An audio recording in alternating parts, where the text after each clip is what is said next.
Assalamualaikum warahmatullahi wabarakatuh. Innal hamdalillah nahmaduhu wa nasta'inuhu wa nastaghfiruh wa na'udzu billahi min shururi anfusina wa min sayyiati a'malina man yahdihillahu fala mudilla lahu wa man yudlil fala hadiya lahu. Asyhadu an la ilaha illallah wahdahu la syarika lahu wa asyhadu anna Muhammadan 'abduhu wa rasuluh la nabiyya wa la rasula ba'dah. Alhamdulillahirabbil alamin, ikhwani fid din rahimakumullah. Pada kesempatan pagi hari ini kita dipertemukan Allah Subhanahu wa taala dalam majlis yang mulia ini di kajian Sabtu pagi Karanganyar, masih dalam kajian kitab Asy-Syama'il Al-Muhammadiyah, mengenal pribadi agung Nabi kita Muhammad sallallahu alaihi wasallam, karya Imam At-Tirmidzi rahimahullahu taala. Jemaah Bapak Ibu baik yang dihadir secara offline di masjid ini ataupun para pendengar dan juga para jemaah yang mungkin menyaksikan di channel YouTube, rahimakumullah. Pada kesempatan sebelumnya kita sudah membahas tentang bab salatul duha, dan pada bab kesempatan pagi hari ini kita sampai dalam bab ke-42, bab salatul tatawwu'i fil bait, yaitu tentang bab salat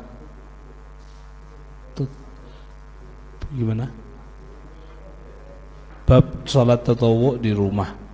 Hadis dalam bab ini satu saja, tapi sebelumnya sebagai pengantar atas bab ini, bahwa sejatinya salat tentunya kita mengenal ada salat wajib, ada salat sunnah. Nah, bab-bab ini yang seperti kita bahas dari kemarin adalah tentang bab salat sunnah. Bab salat wajib secara umum sudah semestinya itu di rumah. Dalam perkara salat ini dibedakan antara perempuan dan laki-laki. Ketika masjid bagi laki-laki hukum khilaf di antara ulama, antara wajib ataukah sunnah muakkad.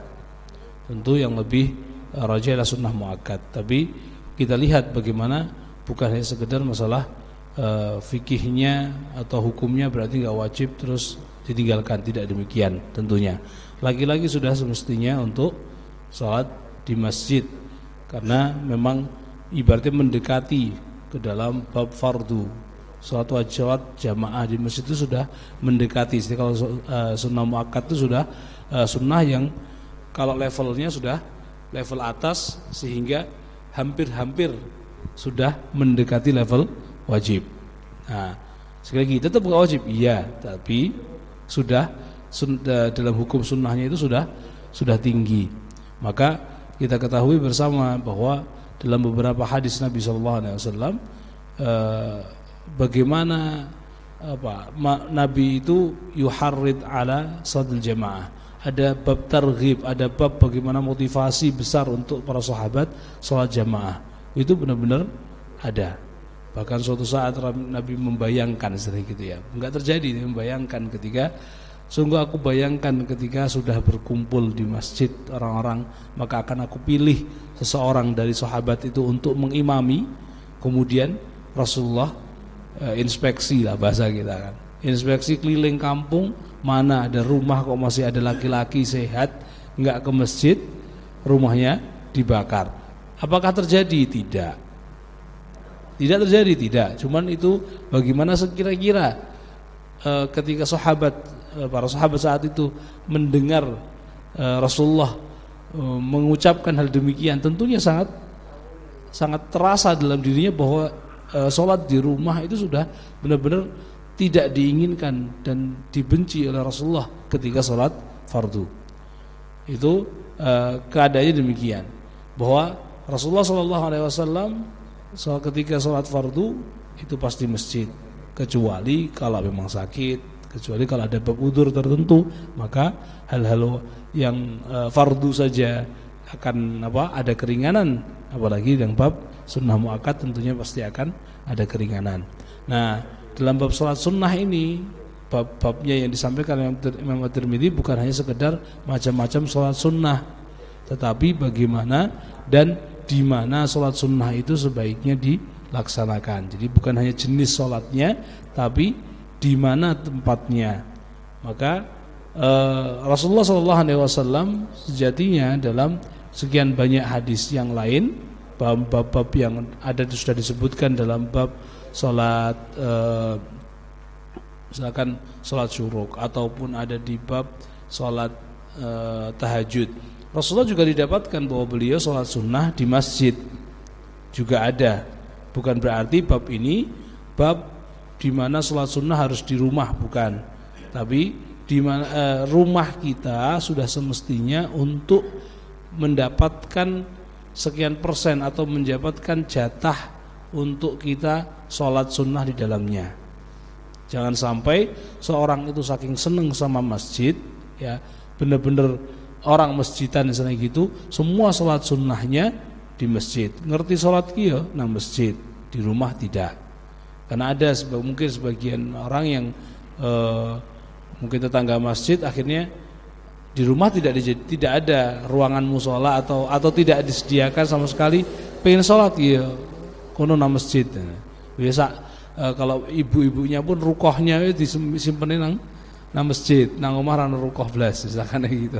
Enggak ya, tetap di rumah itu meskipun rumahnya samping masjid bahkan nempel sebagaimana Rasulullah SAW itu nempel dengan masjid, tetap ada bagian dari sholat-sholat sunnah harian itu yang dilakukan di dalam rumah.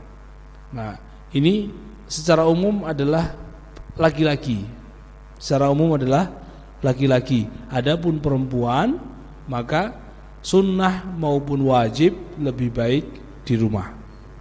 Ada hal beda bahwa sunnah meskipun wajib ini sebaiknya di rumah atau lebih baik di rumah. Maka dalam bab ini, bab sholatu fil bait ini lebih kepada laki-laki.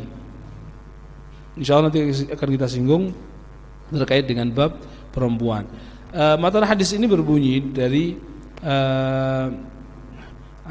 Abdullah bin Sa'id qala sa'altu Rasulullah sallallahu alaihi wasallam 'anis salati fi baiti was salati fil masjid qala qad tara ma aqraba baiti minal masjid fali an usalliya fi baiti ahabbu ilayya min an usalliya fil masjid illa an takuna salatan maktubah.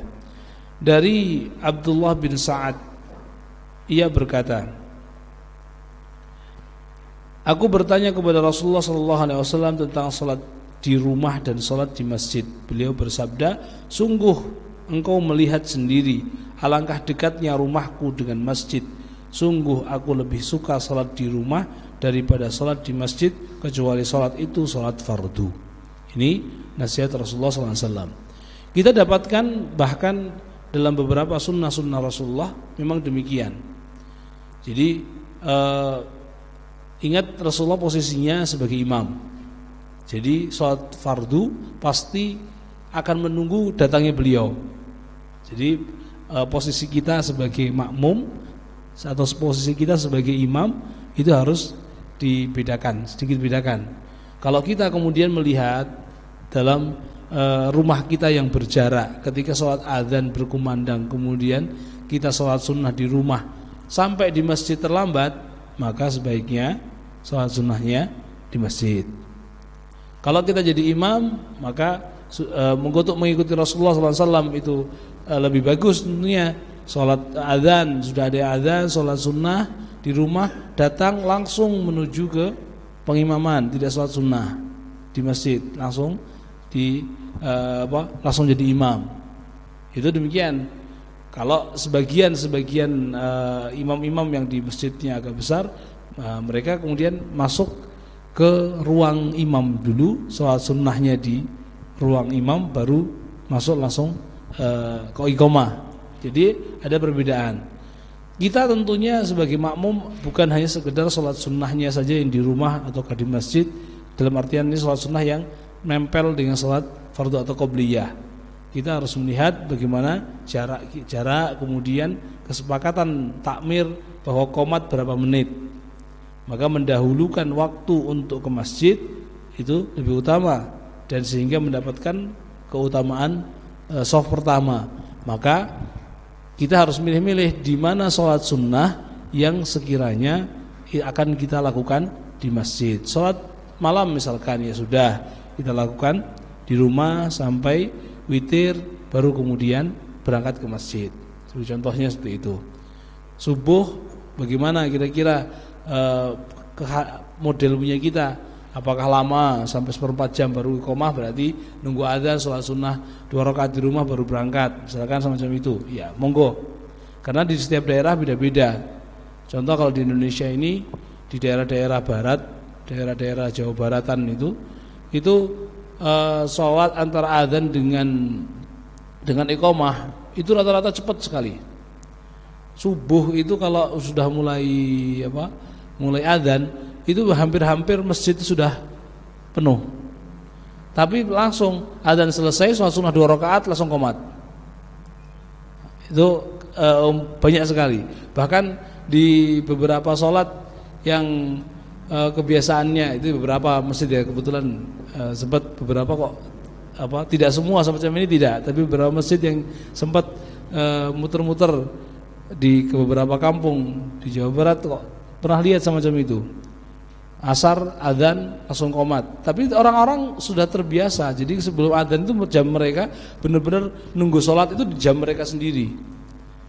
Ini sudah waktunya mau sholat, langsung datang. Kemudian adzan sudah beberapa orang. Sudah ada banyak orang. Kalau di Jawa umumnya seperti ini tidak. Ya nunggu adzan kayak siap-siap, ninggalin makanan, ninggalin pekerjaan, baru wudu, baru baru kemudian berangkat ke masjid. Ini agak hal berbeda. Maka saat di sini kok kemudian pas lagi nginep di daerah Jawa Barat, saya agak kebingungan ini. Karena nunggu adzan, biasanya nunggu adzan baru berangkat, ternyata kalau subuh adzan saya baru berangkat dari rumah ke masjid, itu sampai sana enggak dapat sholat sunnah. Wis entek gitu. Atau kalau pas kebetulan dapat, berarti ditunggu orang. Karena saya terakhir datang baru sholat, yang lain udah mau selesai, akhirnya semua diem nunggu saya selesai baru iqamah. Padahal kita makmum pendatang lagi kan.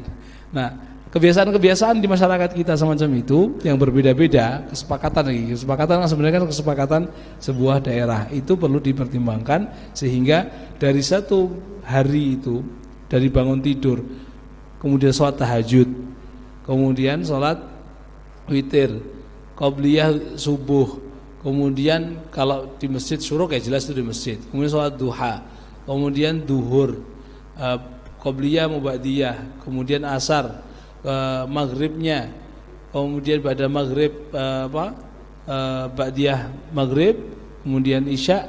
Sekiranya yang kita itu memastikan atau sudah menjadwalkan dalam diri kita bahwa ini adalah sholat yang sekiranya bismillah tidak akan aku tinggalkan. Contohnya ya malam, sholat malam, witir, qobliyah subuh dan duha misalkan. Qobliyah macam-macam yang lain ya pas datang ke masjid belum qomat ya qobliyah. Datang pas iqamat ya itu lebih sering. Mungkin lebih sering datang pas mendekati iqamah. Atau setelahnya, itu jelas itu dipakai di masjid. Tapi paling tidak sholat malam dan sholat duha, kalau memang kita di rumah, jadikan sholat-sholat itu di rumah. Maka Rasulullah menyampaikan demikian, bahwa ketika ditanya oleh Abdullah bin Sa'ad, engkau sudah lihat rumahku tuh nempel masjid, sangat dekat dengan masjid, tapi tetap aku menjadikan sholat sunnahku di dalam masjid. Bukan berarti hadis ini bertentangan dengan hadis-hadis yang lain, tidak. Tentunya beliau mengajarkan kepada masyarakat bahwa kepada para sahabatnya, kepada kita semua umatnya, bahwa beliau kalau sholat sunnah lebih senang di masjid. Tetapi saat-saat tertentu Rasulullah tetap mengajarkan dan memberikan contoh sholat-sholat sunnah dilakukan di dalam masjid. Sholat tahajud juga demikian. Kita ketahui pernah ada cerita di mana seorang sahabat datang ke masjid ingin sholat tahajud, tahu Rasulullah sedang tahajudan, akhirnya jadi makmum panjang. Kan nggak mungkin itu di rumah, kan? Nggak mungkin beliau sholat kemudian tiba-tiba dapat Rasulullah lagi sholat kok kemudian ngikut di rumah, nggak mungkin, itu mesti di masjid. Kita tahu bahwa sholat tarawih itu awalnya juga Rasulullah yang ngajarin, bahwa Rasulullah datang kemudian menjadi imam dan sholat sunnah itu. Nah itu contohnya ada. Rasulullah harian itu juga demikian, sholat subuh kemudian berzikir ataupun ada kajian. Dalam bahasa kita kajian, artinya kok model kajian ya, karena Rasulullah kadang-kadang ya berzikir sendiri, atau kadang-kadang juga Rasulullah habis sholat menghadap ke jamaah kemudian bertanya, siapa di antara kalian yang bermimpi pada tadi malam, kemudian menjadi majelis takwil mimpi dia pada subuh, atau kadang-kadang perkara yang lain sampai syuruk, kemudian sholat syuruk baru pulang. Urusan keluarga, kemudian nanti waktu-waktu duha beliau masuk ke masjid, kemudian sholat duha. Wallahu alam apakah di rumahnya beliau saat itu sudah sholat duluan atau apakah ini tahiyatul masjid. Tapi biasanya di masjid beberapa hal dilakukan dengan 4 rakaat. Di raudhah kemudian beliau memberikan kajian ataupun menerima tamu ataupun memberikan hal-hal yang perlu diurusi di waktu duha. Itu beliau berada di raudhah yang nempel dengan nempel dengan temboknya rumah Ibunda Aisyah radhiyallahu anha. Di posisi seperti ini, nah ini jendela itu adalah jendela Ibunda Aisyah, dan di posisi seperti ini, nah ini dari mihrabnya ini adalah daerah raudhah, daerah seperti ini. Itu mendapatkan bahwa Rasulullah juga dalam satu hari itu tetap ada salat sunnah yang di masjid, tetapi umumnya kalau qobliyah salat beliau laksanakan di rumah. Hal yang sangat jarang itu kalau di tempat kita umumnya adalah bagi khatib Jumat. Khatib Jumat itu lebih kalau mencontoh Rasulullah beneran, salat sunnahnya sang khatib itu di rumah, baru kemudian datang masuk masjid itu langsung menuju mimbar. Nah, kalau ini takmir bingung kalau tempat kita. Sudah waktunya jam 12:10 harusnya mulai khutbah, khatibnya enggak kelihatan. Nah, ini udah langsung badalnya udah langsung naik gitu. Nah, hal itu tentunya tidak paten, tapi sudah semestinya. Jadi hadis ini kita mengambil sebuah pelajaran, jangan jadikan rumah kita kosong dari salat-salat sunnah. Itu yang laki-laki. Jangan jadikan rumah kita, bahkan dalam hadis-hadis yang lain, janganlah jadikan rumah-rumah kalian seperti kuburan yang tidak ada kehidupan. Kehidupan itu apa ya? Kehidupan itu salat, itulah kehidupan. Tidak ada salat, tidak ada zikir di dalamnya, kecuali sangat-sangat sedikit. Ya di kuburan ada zikirnya, ada lah, orang pas mau kuburan menguburkan juga tentunya berzikir, tapi kan sangat-sangat sedikit. Tentunya jangan sampai jadikan rumah kita itu seperti kuburan yang tidak ada salat di dalamnya. Maka sudah semestinya kita yang laki-laki menjadikan rumah kita nasiban atau satu porsi tertentu dari salat sunnah harian yang kita lakukan. Itu untuk laki-laki. Bagaimana dengan perempuan?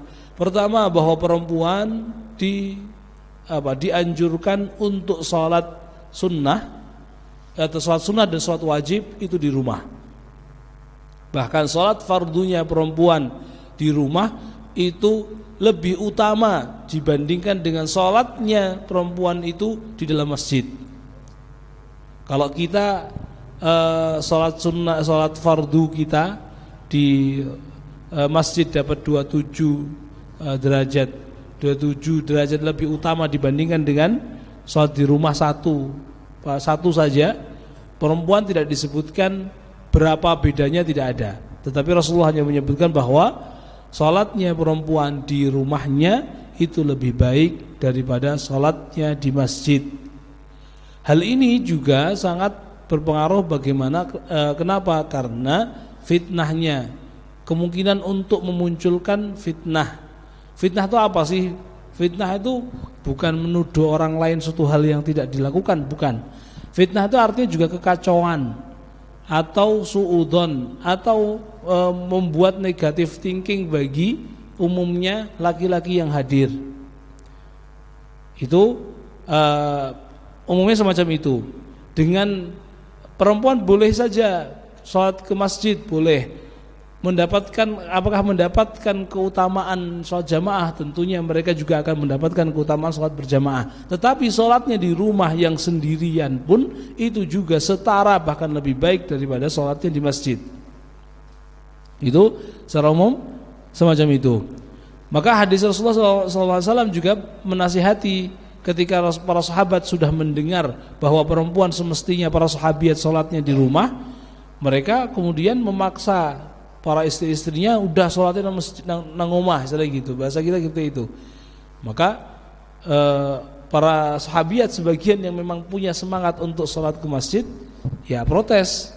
Maka Rasulullah hanya menasihati, la tamna'u ima Allahi masajidallah. Jangan kalian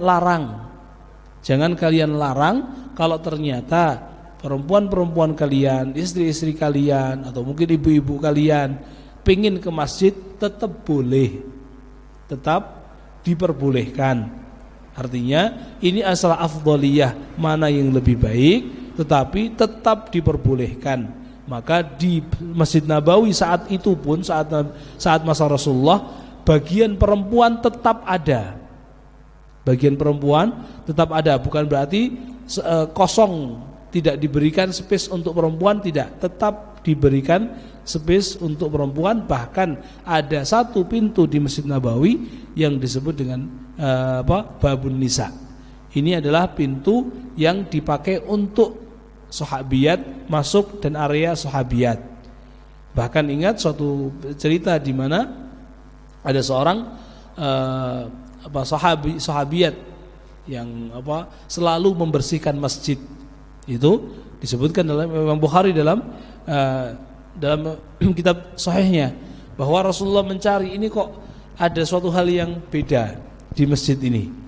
Mungkin kita nggak tahu bedanya sebenarnya apa. Biasanya itu ono wong wedok sing ngresiki kok saiki ora ono. Nah gitu. Tiba-tiba di mana fulana? Karena biasanya dia yang selalu bersihan masjid dan bahkan seringkali beriktikaf di masjid di bagian perempuan. Oh, sudah meninggal Rasulullah kemarin dan engkau sedang beristirahat, kami sangat tidak nyaman kalau harus membangunkan dirimu. Maka kami bersegera untuk menyiapkan jenazahnya dan kami makamkan di Baqi. Kok enggak nunggu aku toh, kok orang ngabari di mana makamnya, tunjukkan aku. Akhirnya Rasulullah langsung menuju makamnya dan salat mayit di atas kuburannya. Itu pernah, artinya kita ambilnya apa, bahwa ada sahabiat yang tinggal di masjid, maksudnya sering masjid, sering resik-resik dan bahkan sering beriktikaf di dalam masjid. Itu pernah terjadi. Kisah seorang sahabiat sendiri ini pun juga spesial karena dulunya dia adalah seorang budak dari daerah tertentu yang suatu saat mengikuti perjalanan menuju ke Madinah dibawa oleh keluarganya. Ternyata saat mereka bertenda di tengah perjalanan, ada satu anak kecil dari tuannya ini yang punya kalung jatuh. Kalungnya itu terbuat dari talinya terbuat dari kulit-kulit hewan yang kering, kemudian ada ya manik-maniknya atau apalah, walau bentuknya seperti apa. Ternyata lepas, kemudian diambil oleh seekor elang atau soker lah, ya bahasa kita elang diambil. Orang nggak tahu kalau ternyata ada burung yang ambil.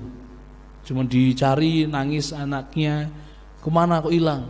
Akhirnya yang tertuduh cuma satu orang, perempuan ini, budak ini yang tertuduh.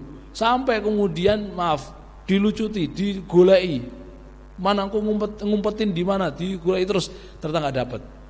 Dia marah-marah. Terus aku nggak ngambil. Tahu-tahu masih marah seperti itu, elang tadi lewat lagi dan menjatuhkan apa yang dia ambil. Oh, ternyata akhirnya karena saking merasa bersalahnya dan diceritakan kepada Rasulullah, dan Ibunda Aisyah juga mendengar tentang bab itu, akhirnya sudah dibebaskan, dimerdekakan. Maka akhirnya pas dimerdekakan, pas dapat di Madinah, akhirnya tinggal di Madinah dan ikut ngopeni masjid itu. Maka Ibunda Aisyah sampai cerita, sungguh perempuan ini kalau Allah sampai ke tempatku mesti akan bercerita lagi tentang bab itu. Kapan lagi ketemu mesti akan bercerita lagi tentang bab itu, dengan sebuah syair tertentu yang sangat mengingatkan tentang bahwa kejadian itulah yang diantaranya menghantarkan dia kepada kebebasan perbudakan dan juga sampai ke Madinah. Itu ada sebuah cerita semacam itu yang disebutkan oleh Imam Bukhari dalam kitab sahihnya. Itu kisah perempuan tadi yang sampai di Madinah akhirnya tinggal di masjid. Artinya bahwa pertama, untuk perempuan sholat sunnah maupun fardu lebih utama tetap di masjid, tapi tetap diperbolehkan dan takmir tetap memfasilitasi. Ya alhamdulillah sebagaimana kita saat ini. Aturan berikutnya bahwa perempuan ketika masuk masjid untuk sebisa mungkin bahwa dirinya tidak mengundang perhatian baik karena pakaiannya atau wangi-wanginya ataupun gerakannya. Karena bisa jadi sudah pakai niqab, sudah pakai cadar, artinya sudah tidak pakai wangi-wangian, sudah pakai hitam, tapi kemudian cara melakukannya sing beda lah, jadi perhatian orang lain. Ataupun cara jalannya sudah biasa sudah nutup pakai niqab, bajunya ngebling-bling gitu ya. Banyak manik-maniknya atau warnanya yang sangat-sangat mencolok sehingga semua yang lewat mesti akan ngelihat, tertarik untuk melihatnya. Ataupun orang yang ngaku sadar diri bahwa dirinya cantiknya orang beda-beda. Ada yang ya standar, orang lihat ya wis biasa. Tapi ada juga yang memang Allah berikan keutamaan dalam sisi wajah, sehingga ketika orang dia lewat itu banyak mata laki-laki yang mudah untuk kemudian pengen neleh 2 kali atau bahkan lebih melihatnya. Itu juga harus nyadar diri. Kalau ternyata Allah berikan kecantikan lebih kepada seseorang, harus nyadar, bersyukuri dan juga nyadar. Karena Allah Subhanahu wa taala bahkan sampai berfirman, "Walaqad alimnal mustaqdimina minkum walaqad alimnal mustakhirin." Sungguh kami tahu siapa dari kalian yang bersemangat untuk ke depan, di soft depan, dan siapa yang kalian pinginnya di belakang-belakang. Ini makna dari ayat ini sangat banyak. Memang bersemangat, ada yang bermalas-malasan, tapi juga salah satu dari makna dari ayat ini, dahulu kala ada seorang sahabat yang masih muda-muda gitu, kalau sholat pengennya di soft paling belakang, karena dari soft belakang itu nantinya bisa sedikit lirik-lirik ke akhwat sahabat yang paling depan. Ada yang cantik di paling depan, yang soft yang depan itu dia kalau ngelihat kesempatannya adalah waktu sholat jamaah. Jadi sampai ditegur, ayat ini sampai turun sebagai teguran. Jadi ternyata malah ketemu nih, kalau saat itu memang orang ketemu di mana ya, di pasar, di masjid. Saat itu di Madinah semangatnya orang ke masjid sangat kuat. Nah kalau saat ini kalau pengen lihat-lihat ya di mall atau di mana, di masjid mesti tutup misalkan. Cuman kita lihat bahwa ternyata perempuan mau ke masjid dipersilahkan. Masjid tetap memfasilitasi, tapi masing-masing dari perempuan sendiri, dari para akhwat, daripada ibu-ibu untuk menjaga bagaimana sekiranya dirinya tidak bercampur baur dengan laki-laki dan tidak menjadi sumber fitnah, sumber untuk hal yang memalingkan pandangan orang untuk selalu melihatnya. Itu harus dijaga dalam bab semacam itu. Itu yang wajib, apalagi yang sunnah gitu. Yang wajib aja dengan sekian banyak aturan, apalagi yang sunnah tentunya lebih utama lagi saat di rumahnya. Memang hal berat dalam bab ini, yang pendidikan bukan hanya mereka para perempuan, tapi juga kita laki-laki sebagai orang yang mendampinginya. Kalau kita yang sudah menanamkan dalam diri kita sholat kudu jamaah, oke. Kalau sudah menancap dalam diri kita bab semacam itu, saat telat-telat ya komat mangkat, meskipun baru cuma dapat rakaat kedua, dapat rakaat ketiga, itu masih tetap kita lakukan. Masing-masing kita mungkin akan naik turun ketika bersemangat ya adzan, bahkan sebelum adzan sudah datang. Pas lagi malas-malasan, jangan sampai untuk tidak berjamaah, tetap harus berjamaah. Nah, Kita ada patokan, sak malas-malasnya sak apa-apa azan wis neh, matiin TV lah, matiin HP lah, matiin apa untuk tetap berangkat ke masjid. Ada patokan suara azan. Perempuan lebih sulit. Karena apa? Dia azan, telenovelanya udah rampung ya sih. Waktunya sedawa, kan seperti itu. Maka laki-laki para bapak-bapak sebagai suami maupun sebagai bapak ya atas anak-anak perempuan mereka harus mengingatkan bahwa sholat itu lebih baik di awal waktu. Sebagaimana kita sholat di awal waktu ya patokannya azan segera ke masjid, itu sudah selesai. Kita melakukannya di awal waktu, asalkan kita punya komitmen untuk sholat jamaah. Bagi para laki-laki, insya Allah kita tetap akan melaksanakannya di awal waktu. Sementara perempuan tidak. Coba silahkan dicek kalau antum yang bapak-bapak yang baik sebagai suami maupun sebagai seorang ayah, habis sholat jamaah pulang langsung cek istri dan anaknya perempuan, wis sholat berhurung. Kalau masih belum berarti kita belum bisa menanamkan soal sholat awal waktu kepada keluarga kita, bahwa mereka sholat di rumah. Silahkan, itu adalah hal lebih baik bagi kalian, istri maupun anak perempuan. Tapi juga harus dicek bahwa tetap mereka di awal waktu. Tanamkan untuk bahwa azan bapak atau masmu iki berangkat ke masjid, kalian sholat di rumah segera. Jangan sampai nanti dicek lagi, sehingga itu menjadi kebiasaan. Menjadi kebiasaan bahwa awal waktu sama-sama sholat, kami yang laki-laki pergi ke masjid untuk sholat, kalian yang perempuan segera juga untuk datang ke untuk berwudu dan sholat di rumah. Itu menjadi suatu hal yang semestinya dilaksanakan. Di rumah juga bisa menjadi salah satu pendidikan untuk sholat. Bagi laki-laki terus kapan kita ngecek sholat mereka? Anggaplah selain sholat sunnah yang kita lakukan, kita bisa melakukan sholat jamaah di rumah ketika kesempatan ada hujan deras. Oh, ini ada rukhsah untuk tidak sholat jamaah.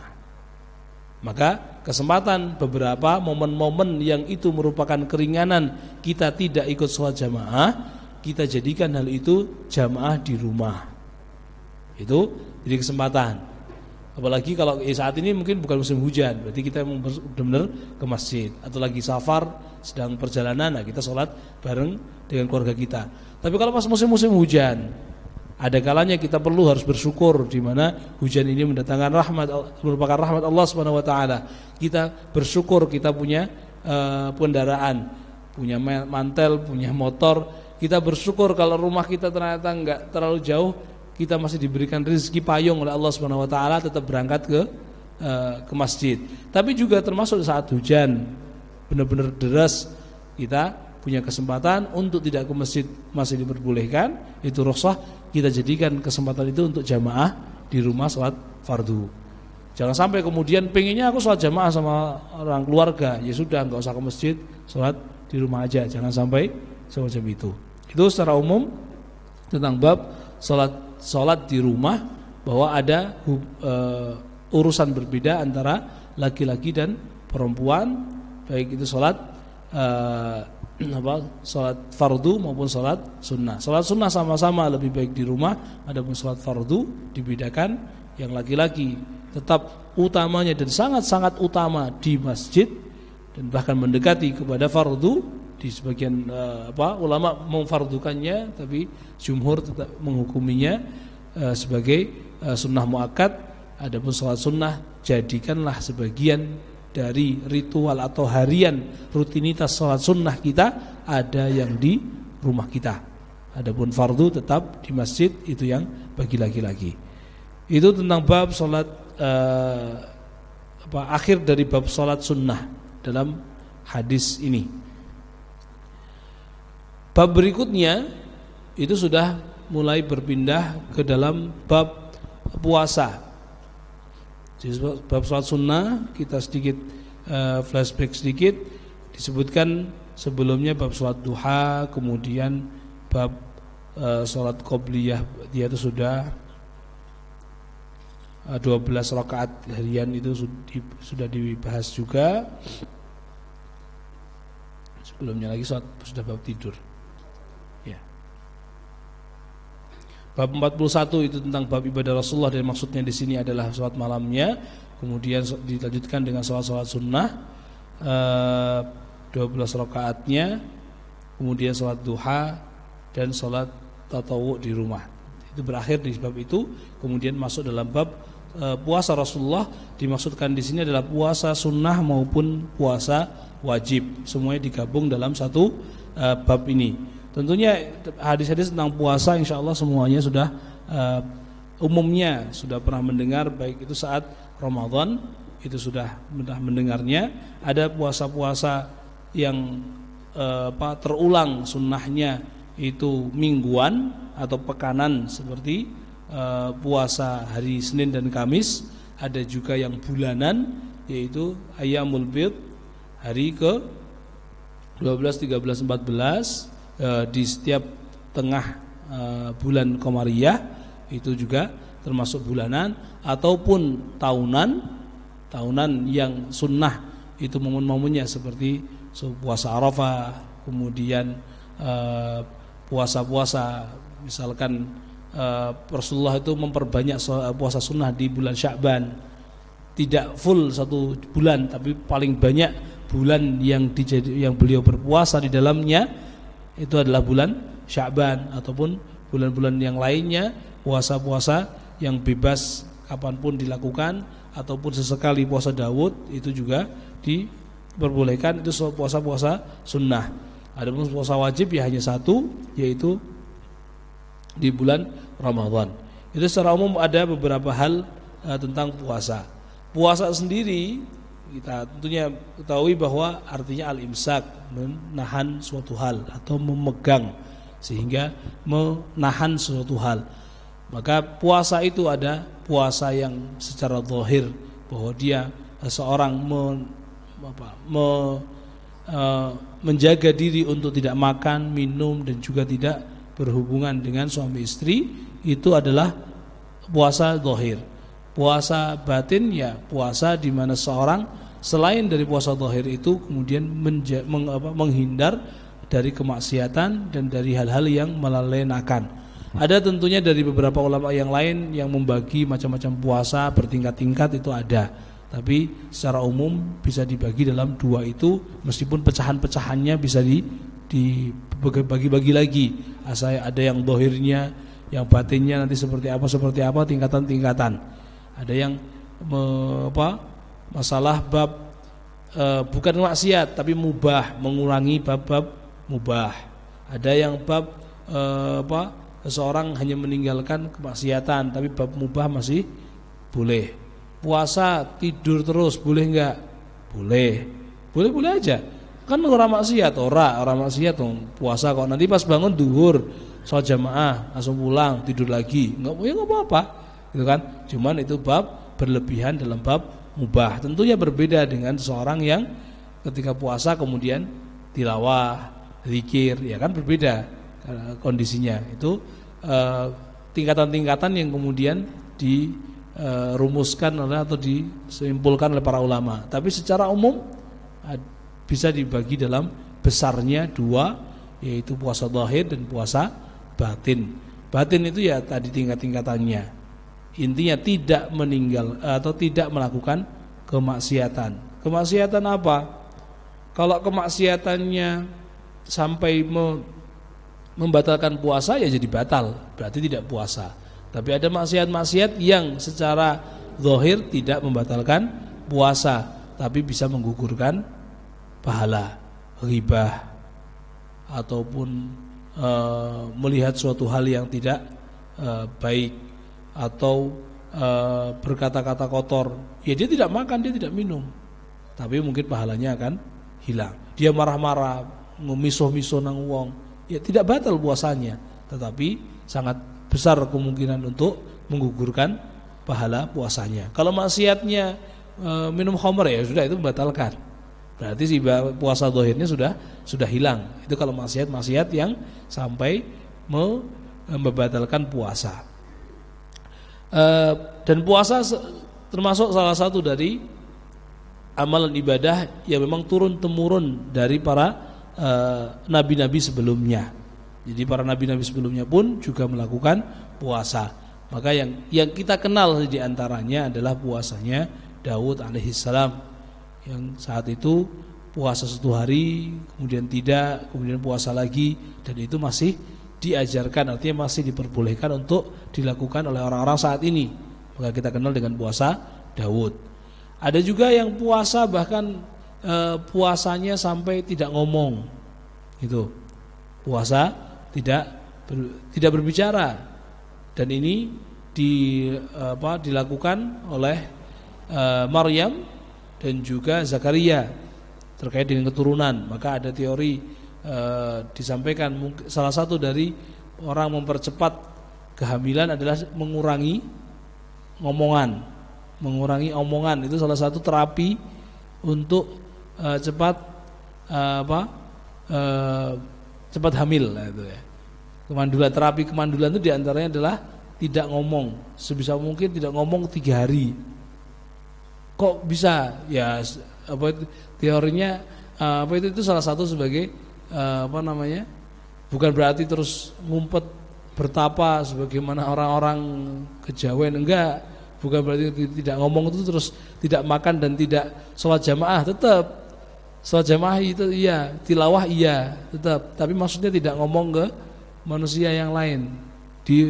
Karena apa? Zakaria alaihissalam saat dikabari, wa ya Zakaria, engkau akan punya anak namanya Yahya. Bahkan belum ada, hamilnya belum mulai, baru mau mulai, tapi sudah ada namanya.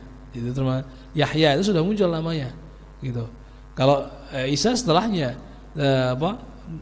namanya belum, tapi kalau Yahya sudah ada namanya dulu saat dikabari istrimu hamil, nama anaknya Yahya, itu sudah ketahuan. Jadi tanpa USG sudah ketahuan duluan anakmu laki-laki. Ini sudah paling dulu mengetahui tentang kelamin bayi ya ini, karena baru mulai hamil. Bahkan ibaratnya istrimu akan hamil itu, dan anaknya laki-laki, namanya Yahya. Itu langsung gitu.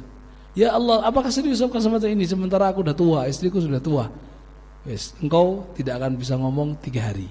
Nah dari situ itu kemudian terinspirasi dari cerita Yahya, maka puasa berbicara itu bisa dijadikan sebagai terapi. Itu apa mesti? Ya enggak, tetap Allah yang menentukan jadi apa enggak. Tapi itu salah satu salah satu usaha mengikuti Nabiullah Zakaria untuk terapi kehamilan. Maka kita kenal dalam ayat Al-Quran surat Al-Baqarah, ya ayyuhalladzina amanu kutiba alaikumus siyamu kama kutiba alal ladzina min qablikum. Wahai orang-orang yang beriman, diwajibkan atas kalian berpuasa sebagaimana telah diwajibkan kepada orang-orang sebelum kalian. Artinya menunjukkan bahwa puasa iki ora bab anyar, gitu loh. Puasa ini bukan bab yang baru. Puasa ini sudah dilakukan oleh para nabi-nabi sebelumnya. Itu secara umum ayat ini sudah memperlihatkan bab semacam itu. Maka disebutkan dari hadis yang pertama dalam bab ini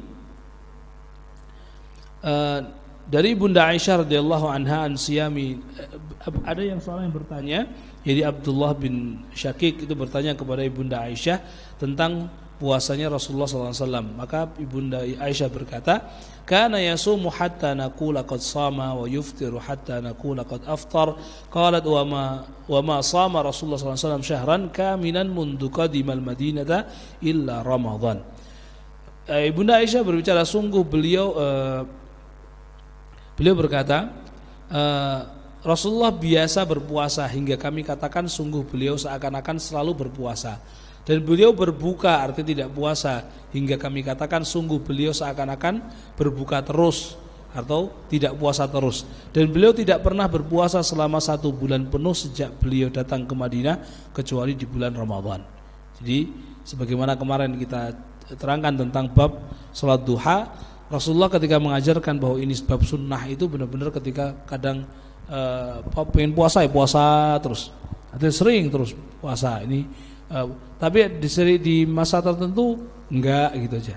Senin Kemis puasa, kadang-kadang tinggal enggak puasa lagi. Sehingga para sahabat benar-benar ngerti ini sunnah. Buktinya ini hari Senin beliau tidak puasa.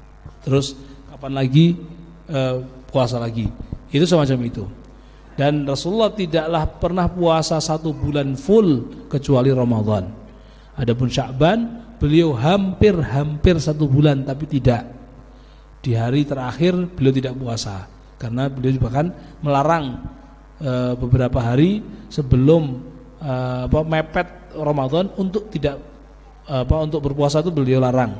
Maka Rasulullah kalau bulan selain Ramadan puasanya paling banyak adalah bulan Sya'ban, tetapi tetap tidak full 30 hari atau 29 hari tidak beliau lakukan. Jadi kebiasaan Rasulullah semacam itu. Kemudian di hadis yang keduanya itu bermiripan juga dari Anas bin Malik. Beliau ditanya tentang puasa Nabi SAW. Kana yasumuna minasyahri hatta nara alla yurida ayyuftira minhu wa yuftiru minhu hatta nara alla yurida ayyasuma minhu syai'an wa kuntu la tasha'u an tarahu minal laili musalliyan illa ra'aitahu musalliyan wala na'iman illa ra'aitahu na'iman. Tentang Anas bin Malik yang beliau 10 tahun membersamai Rasulullah SAW, dan membersamai itu benar-benar membersamai. Beliau tinggal di masjid, nunggu Rasulullah perlu apa, standby siap-siap menjadi ya bahasa kita khadimnya, ya menjadi kalau bahasa Jawanya apa, ya benar-benar berkhidmah, ya benar-benar berkhidmah untuk menjadi abdi dalam gitu. Abdi dalam bukan bagi budak, bukan gitu, bukan hanya sekedar kayak pembantu, ya bukan akad pembantu, tapi benar-benar memang siap standby untuk memenuhi keperluan Rasulullah SAW. Anas menceritakan tentang bahwa beliau berpuasa dalam satu bulan hingga kami menduga beliau tidak pernah berbuka, dan beliau pernah berbuka tidak berpuasa hingga kami menduga beliau tidak pernah berpuasa sehari pun. Dan seandainya engkau ingin melihat pada malam hari beliau salat, niscaya engkau akan melihat beliau sedang salat. Begitu juga saat engkau ingin melihat beliau tidur, pasti engkau akan melihat beliau sedang tidur. Jadi Rasulullah sangat imbang, tetap juga istirahat, tetap salat, tetap makan, dan juga tetap berpuasa. Hal itu kadang ini kadang itu, dan itu menunjukkan tentang bab sunnah. Bagaimana Rasulullah juga saat bahkan di hari yang bebas, tidak mesti hari Senin, tidak mesti hari Kamis, rencananya mau puasa. Kalau rencananya mau puasa mungkin di hari-hari yang memang sudah jelas, entah Senin, entah Kamis, entah Ayyamul Bid. Sudah meniatkan puasa, pulang-pulang ternyata istrinya masak. Akhirnya Rasulullah membatalkan, ya sudah, aku tak makan. Ini kan? Tapi juga kadang-kadang kebalikannya, sudah pengen sarapan, sampai rumah nggak ada makan. Ini kan kemungkinan juga bukan hari Senin Kamis mestinya. Ya kita nggak tahu kalau tidak diceritakan harinya. Tapi beliau memang tidak meniatkan awal sebelum subuh itu, tidak ada niatan untuk puasa. Berarti wis bebas harinya. Ternyata nggak ada makanan. Ya wis lah poso wae. Itu contohnya. Lah kalau Rasulullah yang puasa aja sampai semacam itu, apalagi bapak-bapak yang pas ternyata habis dari masjid terus anosin traktir. Pak yuk mampir kuno ditraktir. Sampai rumah ming cerita tok. Wis dimasake. Wis Bu, aku ra mangan. Mau wis manganan jobo. Apa enggak kasihan ibu-ibunya? Wis nunggu lapar mau makan enggak enak kan? Masa mendahului suami, ternyata yang di luar sedang makan. Mulai-mulai wis dijak mangan, wis kono panganan aku ora gelem mangan, aku wis mangan. Kan enggak enak. Ya udah enggak usah cerita dulu kalau udah makan aja meskipun sedikit, nanti malam baru cerita. Aku sabenere mau wis mangan. Bukan makanan murah enak, aku wis wareg baru, tapi tetap dimakan. Nah, itu sebagai penghormatan. Ini juga dapat dari pelajaran Rasulullah bahwa beliau rela, kadang kan rela yang sudah diniatkan puasa aja dibatalkan. Nah, atau kebalikannya, yang awalnya pinginnya nggak puasa jadi poso karena nggak makan. Itu kebiasaan Rasulullah SAW. Dan sampai-sampai ada beberapa ulama menerapkan bab ini. Ada cerita di mana seorang syekh bersama dengan murid-muridnya sama-sama puasa, kemudian bersilaturahmi ke seorang pada asar. Ternyata menjelang maghrib disuguhi, suruh makan. Akhirnya syekhnya duluan yang makan, muridnya pada bingung. Ini kok aneh. Murid tetap nunggu. Dan kalian nunggu puasa nggak apa-apa. Sampai maghrib beliau kemudian menjelaskan bahwa Rasulullah itu bahkan wis niat poso di batal gila kan bukan tinggal beberapa ya nggak apa-apa. Oleh niate ya. Itu sampai ibaratnya di ujung maghrib pun ya itu tetap menjadi sebuah tantangan bagi kita tentunya. Kalau beberapa ulama tetap membatalkan puasanya meskipun sudah siang, karena Rasulullah pun juga sempat membatalkan puasa sunnah ketika memang ada jamuan dan sudah tidak nyaman ketika tidak menyantapnya. Itu kebiasaan Rasulullah semacam itu. Maka tadi dari Anas bin Malik dan juga Ibunda Aisyah radhiyallahu anha bahwa disebutkan ya Rasulullah demikian. Kalau lagi pengen puasa ya puasa terus-terusan, nanti kalau pas tidak ya beliau juga tidak, dan itu dipersilakan untuk diikuti. Dari hadis yang ketiga dari Ibnu Abbas, qala kana Nabi sallallahu alaihi wasallam yasumu hatta naqula ma yuridu ay yuftira minhu wa yuftiru hatta naqula ma yuridu ay yasuma wa ma shama syahran kamilan mundu qadibal madinata illa Ramadan. Hadis ini sama dengan hadis sebelumnya bahwa tapi dari cerita sahabat yang lain bahwa Abdullah bin Abbas bercerita, sungguh kami kalau ingin melihat Rasulullah puasa maka dengan mudah kami akan mendapatkan beliau puasa. Ingat-ingat kapan Rasulullah puasa, beliau bisa ingat, oh hari ini bisa dengan mudah menyebutkan. Tapi kalau ditanya kapan Rasulullah enggak puasa, beliau juga mudah. Pas kapan saya melihat bersama Rasulullah beliau enggak puasa, pas kapan enggak puasa. Ada semacam itu. Dan Rasulullah setelah datang ke kota Madinah yang puasa full 1 bulan hanya bulan Ramadan. Sama dengan isinya dengan hadis Ibunda Aisyah dan juga hadis sahabat yang mulia Anas bin Malik. Hadis yang berikutnya yaitu dari Ummu Salamah. Jadi Ummu Salamah istri Rasulullah SAW, ma ra'aitu an-nabiyya sallallahu alaihi wasallam yasumu syahraini mutatabi'aini illa Sya'ban wa Ramadan. Bahwa Ummu Salamah menyampaikan, aku tidak pernah melihat Rasulullah seakan-akan puasa 2 bulan berturut-turut kecuali bulan Sya'ban dan Ramadan. Ini maksudnya bahwa bulan Sya'ban tadi saya sudah jelaskan, bulan Sya'ban itu hampir-hampir sebagian besar dari jumlah harinya beliau pakai untuk puasa. Ramadan full, maka seakan-akan koyo-koyo niki posone rong sasi, seakan-akan, tapi tidak. Tapi 2 bulan itu menjadi bulan puasa. Sering itu bahwa bulan Sya'ban beliau lakukan sangat banyak dalam melakukan puasa sunnah. Hadis yang berikutnya yaitu diriwayatkan dari Aisyah radhiyallahu anha, qalat lam ara Rasulullah sallallahu alaihi wasallam yasumu fi syahrin aktsara min syamihi fi Sya'ban. Kana yasumu Sya'bana illa qalila bal kana yasumuhu kullah. Itu sebagai penegasan 30 hari atau 29 hari bulan Sya'ban hampir-hampir semuanya, hampir-hampir gitu. Hampir-hampir itu tidak. Mbuh kelong siji, mbuh kelong loro, itu hampir-hampir gitu. Itu diceritakan oleh Bunda Aisyah demikian.